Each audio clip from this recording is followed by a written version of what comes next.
Mã Đâm Bang bật khóc, người Thái tức giận đòi nhập tịch theo Việt Nam. Tiếng còi mãn cuộc vang lên tại Mỹ Đình. Đội tuyển Việt Nam chính thức là nhà vô địch ASEAN Cup 2026. Cờ đỏ sao vàng phủ kín các khán đài, hàng vạn cổ động viên đồng loạt bật dậy.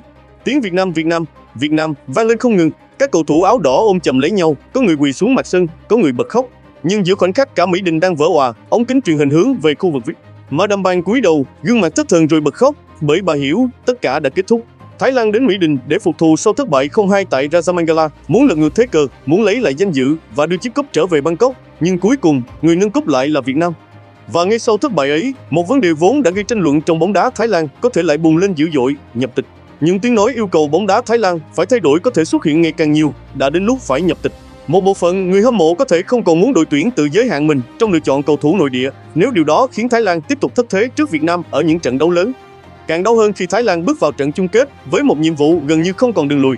Hai bàn thua tại Rajamangala buộc họ phải tấn công, phải ghi bàn và phải tìm cách đảo ngược thế trận.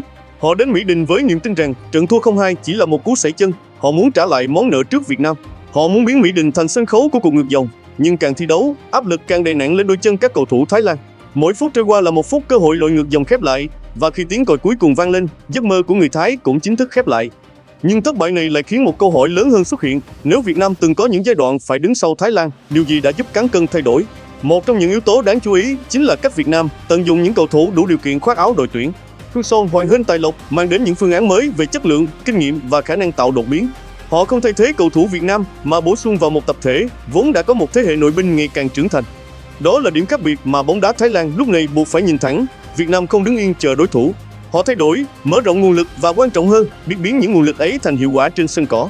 Từ chỗ từng có thời điểm bị xem là lép vế trước Thái Lan, Việt Nam từng bước thu hẹp khoảng cách rồi vượt qua đối thủ ở những trận đấu quan trọng nhất. Còn Thái Lan, trong khi vẫn đặt niềm tin rất lớn vào lực lượng bản địa, lại đang phải chứng kiến Việt Nam ngày càng tiến xa. Và đây mới là điều khiến thất bại tại Mỹ Đình trở nên cay đắng, bởi nếu chỉ thua một trận, người Thái có thể gọi đó là tai nạn. Nhưng nếu liên tiếp nhìn Việt Nam giành chiến thắng ở những sân khấu lớn, câu chuyện không còn đơn giản là may rủi nữa. Nó buộc họ phải tự hỏi, Việt Nam đã thay đổi điều gì, còn chúng ta đang bỏ lỡ điều gì?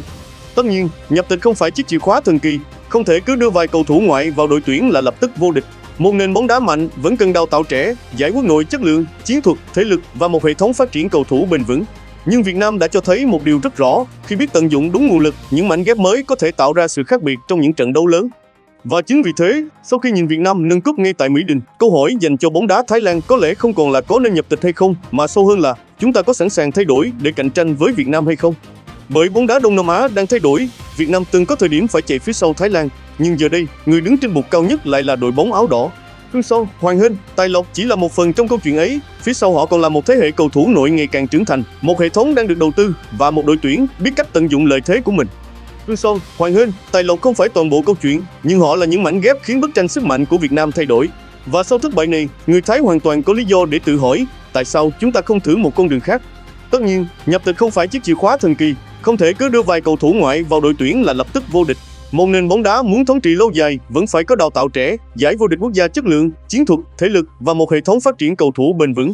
Nhưng điều Việt Nam đã chứng minh là khi có thêm những nguồn lực chất lượng và biết cách hòa nhập họ vào một tập thể đang phát triển, sức mạnh đội tuyển có thể tăng lên đáng kể. Đó cũng chính là lúc lựa chọn của Mã Đâm Bang bị đặt lên bàn cân, bảo vệ tuyệt đối con đường cầu thủ bản địa hay mở cửa tìm kiếm những nguồn lực mới. Kiên định với quan điểm hiện tại hay chấp nhận thay đổi để cạnh tranh với một Việt Nam đang ngày càng mạnh, không ai có thể nói nhập tịch chắc chắn sẽ giúp Thái Lan vượt qua Việt Nam. Nhưng sau hai thất bại liên tiếp ở Rajamangala và Mỹ Đình, câu hỏi có nên thay đổi hay không chắc chắn sẽ khó né tránh hơn bao giờ hết. Bởi điều khiến người Thái đau nhất không chỉ là mất một chiếc cúp, đó là cảm giác cán cân đang dần dịch chuyển. Ngày trước, Việt Nam từng có lúc phải nhìn Thái Lan ở phía trước, còn bây giờ, chính Thái Lan lại phải nhìn Việt Nam nâng cúp. Rajamangala đã chứng kiến Việt Nam thắng 2-0, Mỹ Đình chứng kiến Việt Nam đăng quang. Và nếu bóng đá Thái Lan tiếp tục không thay đổi trong khi Việt Nam tiếp tục hoàn thiện, khoảng cách ấy có thể còn lớn hơn nữa. Và có lẽ đó mới là điều khiến đêm nay trở thành một đêm rất dài với bóng đá Thái Lan. Họ không chỉ mất chức vô địch, họ còn phải tự hỏi liệu mình có đang chậm hơn Việt Nam trong cuộc đua thay đổi hay không. Đáng nói hơn, đây không phải một chức vô địch đến từ một khoảnh khắc may mắn. Việt Nam đã đánh bại Thái Lan 2-0 ngay tại Rajamangala, sau đó trở về Mỹ Đình để bảo vệ thành quả trong trận đấu quyết định. Họ chịu sức ép khổng lồ nhưng vẫn đứng vững, và khi cơ hội đến, đội bóng áo đỏ đã biết cách biến lợi thế thành chức vô địch. Còn với Thái Lan, thất bại này có thể mở ra một cuộc tranh luận lớn hơn rất nhiều. Ai chịu trách nhiệm? Hướng đi nào cho đội tuyển? Và liệu chính sách không quá phụ thuộc vào cầu thủ nhập tịch có còn phù hợp? Mã Đâm Bang chắc chắn sẽ là một trong những cái tên được nhắc đến nhiều nhất, bởi bà đang đứng ở vị trí trung tâm của bóng đá Thái Lan và từng đặt rất nhiều kỳ vọng vào đội tuyển. Nhưng cũng phải công bằng rằng Madame Bang không phải người trực tiếp đá bóng, bà không thể ghi bàn, cũng không thể ngăn một cú sút. Một thất bại của đội tuyển không thể quy hết cho một cá nhân. Tuy nhiên, người đứng đầu luôn phải đối diện với những câu hỏi về định hướng. Và sau một thất bại đau đớn trước Việt Nam, những câu hỏi ấy càng khó tránh. Có phải Thái Lan cần thay đổi?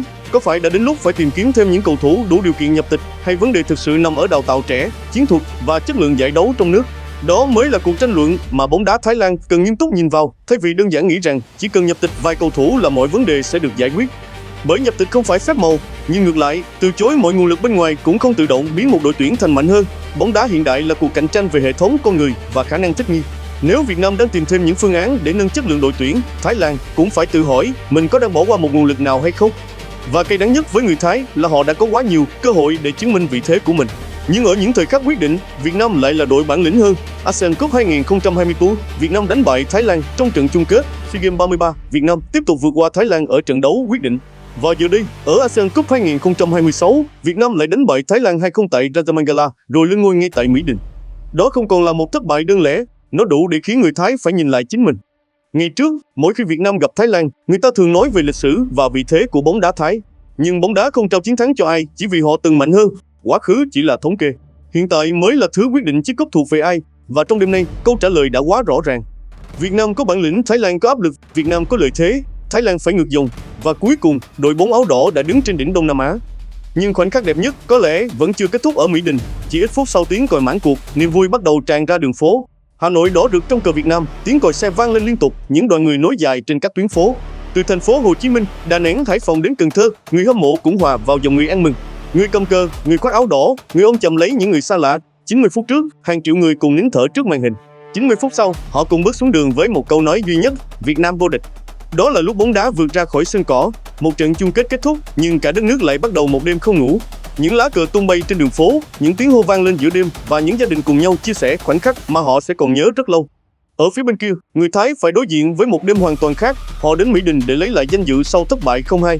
Họ muốn phục thù, họ muốn đưa chiếc cúp về Bangkok, nhưng cuối cùng họ phải nhìn Việt Nam nâng cúp. Madame Bang bật khóc, người hâm mộ Thái Lan thất vọng. Những tranh luận về tương lai bóng đá Thái Lan bắt đầu nóng lên. Và trong số đó, câu chuyện nhập tịch có thể trở thành một trong những vấn đề được nhắc đến nhiều nhất. Nhưng dù người Thái sẽ thay đổi hay không, dù họ có nhập tịch hay tiếp tục đặt niềm tin vào cầu thủ bản địa, thì một sự thật không thể thay đổi. Chiếc cúp ASEAN Cup đêm nay đang nằm trong tay Việt Nam. Rajamangala chứng kiến Việt Nam thắng 2-0, Mỹ Đình chứng kiến Việt Nam đăng quang. Thái Lan đến để phục thù, nhưng lại ra về với một câu hỏi lớn hơn bao giờ hết. Bao giờ chúng ta mới không phải nhìn Việt Nam nâng cúp? Đêm nay, Mỹ Đình không sụp đổ, Thái Lan mới là đội gục xuống. Madame Bang có thể đã khóc, người Thái có thể đang phẫn nộ. Những cuộc tranh luận có thể sẽ còn kéo dài nhiều ngày nữa. Nhưng lịch sử của trận chung kết đã được viết. Việt Nam đánh bại Thái Lan, nâng cúp tại Mỹ Đình và lên đỉnh Đông Nam Á. Còn Hà Nội đêm nay có lẽ chưa thể ngủ. Những con phố vẫn đỏ rực, tiếng còi vẫn vang lên, hàng triệu người vẫn đang ăn mừng. Thái Lan muốn lấy lại danh dự, Việt Nam lấy luôn chức vô địch. Và đó có lẽ là hình ảnh khiến người Thái đau nhất trong đêm nay. Madame Bang bật khóc, Thái Lan đứng lặng, còn Việt Nam nâng chiếc cúp giữa biển cờ đỏ tại Mỹ Đình.